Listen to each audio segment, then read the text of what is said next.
I love today's verses. They remind me so much of my childhood. I think about the first scriptures I learned in church as a kid, and to those of you who had the benefit of not growing up in church, I can tell you that my teenage self envies you. You actually had a life outside of school. But to those of us who grew up in church and learned John 3:16 and Philippians 4:13 and Hebrews 11:1, we all learned the Beatitudes as well. The Beatitudes were there as a reminder of how much we needed God's grace, but also disposition that we should have for those same individuals.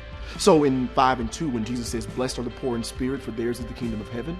And in verse 4, where he says, blessed are they who mourn, for they will be comforted. And in verse 5, where he says, blessed are the meek, for they shall inherit the earth. He's not just declaring a blessing over you who know your need for Jesus' grace. He's also declaring that you too, as a follower of Christ, should be able to be gracious to those that don't have any monetary value according to societal norms.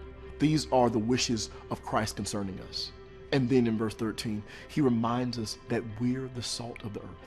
So today, why don't you spend some time meditating on those verses, Matthew 5:1-13, and let them remind you how much you need the gracious embrace of Christ, as well as how Christ is calling you to embrace others in your life.